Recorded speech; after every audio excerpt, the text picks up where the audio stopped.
آپ کا کوئی دوست، رشتہ دار یا خود آپ اپنی کسی کامیابی کو دیکھ کر اگر اللہ کا شکر ادا نہیں کرتے اور اس کامیابی پر فخر محسوس کرتے ہیں اور خود ہی کی تعریف سننا پسند کرتے ہیں تو جان لیں کہ نظر بد آپ کی اس کامیابی کو ناکامی میں بدل دے گی۔ ایک صحابی حضرت ابو امامہ کہتے ہیں کہ ایک دن عامر بن ربیعہ میرے والد سہل بن حنیف رضی اللہ تعالیٰ عنہ کو نہاتے ہوئے دیکھا، یعنی ستر چھپائے ہوئے، تو کہنے لگے کہ اللہ کی قسم، سہل کے جسم اور اس کے رنگ کے تو کیا کہنے، میں نے آج تک اس طرح کا کوئی خوبصورت جسم نہیں دیکھا۔ ابو امامہ کہتے ہیں کہ عامر کا یہ کہنا تھا، مجھے اچانک سے ایسا محسوس ہوا جیسے میرے والد صاحب کو گرا دیا گیا ہو، یعنی کہ عامر کی ان کو نظر لگ گئی اور وہ فوراً بے ہوش ہو کر گر پڑے۔ چنانچہ ہم سب لوگ ان کو اٹھا کر رسول اللہ کی خدمت میں حاضر ہوئے اور ان سے عرض کیا کہ اللہ کے رسول،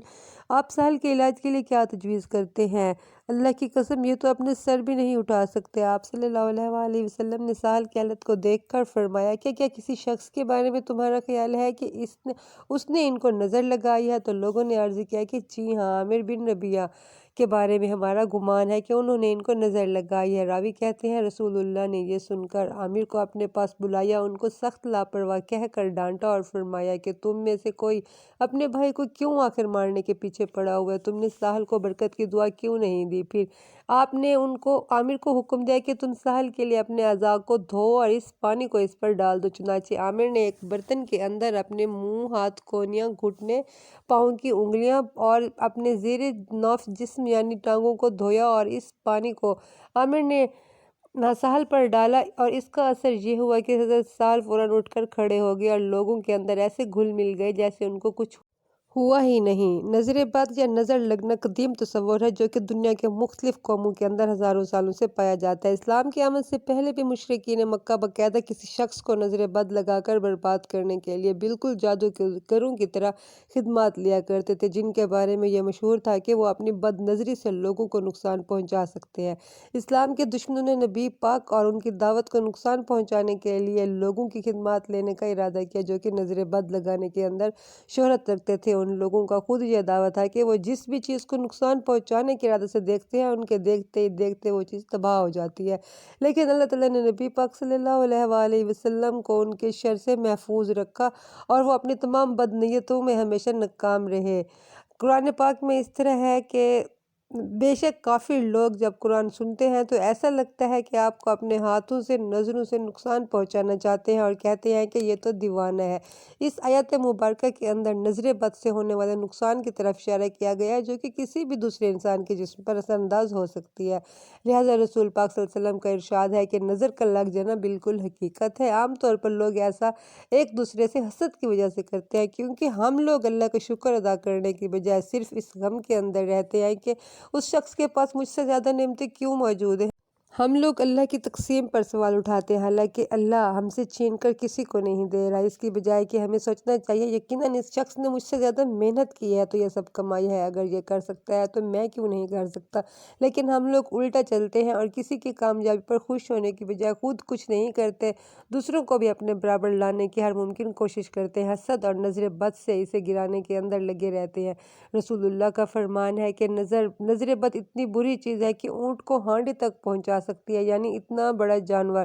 دیکھتے ہی دیکھتے صرف بری نظر کی وجہ سے ہانڈی تک پہنچ سکتا ہے، یعنی مر سکتا ہے۔ انسانوں کی تقدیر کیونکہ اللہ نے پہلے ہی لکھ دی ہے اور ماں باپ سے حسن سلوک صدقہ انسان کی عمر کو بڑھا دیتا ہے، لیکن اس کی تقدیر کو اگر کوئی چیز کاٹ سکتی ہے تو آپ صلی اللہ علیہ وسلم کے فرمان کے مطابق وہ نظر بد ہے۔ آپ صلی اللہ علیہ وآلہ وسلم نے فرمایا اگر تم میں سے کسی شخص کو یہ خدشہ ہو کہ اسے نظر بد لگی ہے تو اسے چاہیے کہ علاج کے طور پر غسل کرے، کیونکہ اس وقت عرب میں یہ رواج تھا کہ جس بھی شخص کو نظر لگتی تھی اس کے ہاتھ، پاؤں اور زیر ناف حصے کو دھو کر وہی پانی اس شخص پر ڈالتے جس کو نظر لگی تھی، تو اس کو شفا کا ذریعہ سمجھتے تھے۔ اس کا سب سے بڑا فائدہ یہ تھا کہ اس کے ذریعے سے مریض کا وہم دور ہو جاتا تھا۔ لہٰذا رسول پاک نے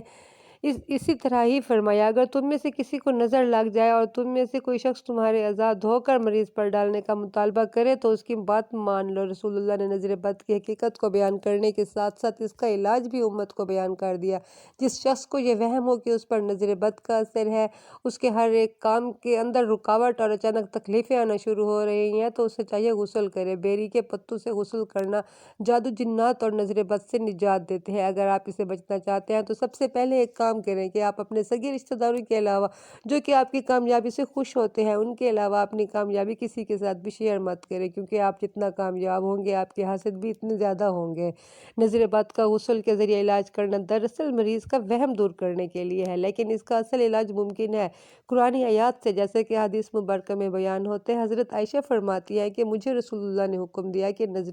نظر بد لگنے کا دم کیا کرو، یعنی قرآن آیات سے اس کا علاج کیا کرو۔ حضرت سلمہ کہتی ہیں کہ ایک مرتبہ رسول اللہ میرے گھر تشریف لائی، ایک لڑکی کو دیکھا جس کے چہرے پر کافی نشانات تھے۔ آپ نے اس لڑکی کو دیکھ کر ارشاد فرمایا کہ اس پر کچھ پڑھ کر دم کر دو، کیونکہ اس کو نظر لگ گئی ہے۔ قرآن کریم کے اندر نظر بد کا سب سے بہترین علاج ہے، جو کہ رسول اللہ نے خود بھی بیان فرمایا ہے، وہ ہے معوذتین پڑھ کر دم کیا جائے۔ قرآن کریم کی آخری 2 سورتوں کو معوذتین کہتے ہیں اور یہ حدیث مبارکہ سے ثابت ہے۔ رسول اللہ کی زوجہ بیان کرتی ہیں کہ جب نبی پاک بیمار ہوتے تو جبرائیل علیہ السلام آپ کے پاس آ کر آپ کو دم کرتے اور یہ کلمات کہتے ہیں: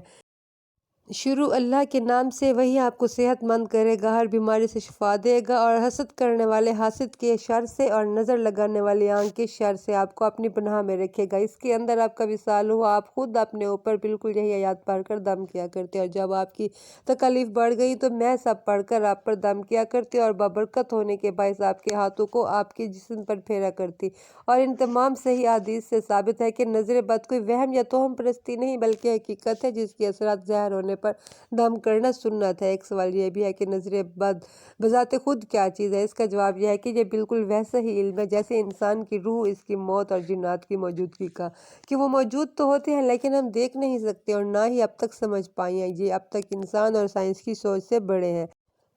جبکہ توہم پرستی کے چلتے جو لوگ اس کا مرچیں جلا کر، نشان لگا کر، بچوں کو سرمے یا کسی چیز سے کالا ٹیکا یا چینی وغیرہ پڑھ کر تعویذوں سے اس کا علاج کرتے ہیں، تو یہ بالکل ہندوؤں کی رسمیں ہیں جس کا اسلام سے کوئی تعلق نہیں، بلکہ یہ سب مختلف طرح کی بدعت ہے جنہیں نسل در نسل ہمارے جنریشن نے ایک سے دوسرے میں پہنچایا ہے۔ ان کی کوئی لاجک یا کوئی کامن سینس نہیں بنتی، اور ظاہر ہے کہ جب لوگ قرآن و حدیث سے دور ہوں گے تو اس طرح کی گمراہی اور بدعت اس معاشرے کے اندر بالکل عبادت تصور ہوگی۔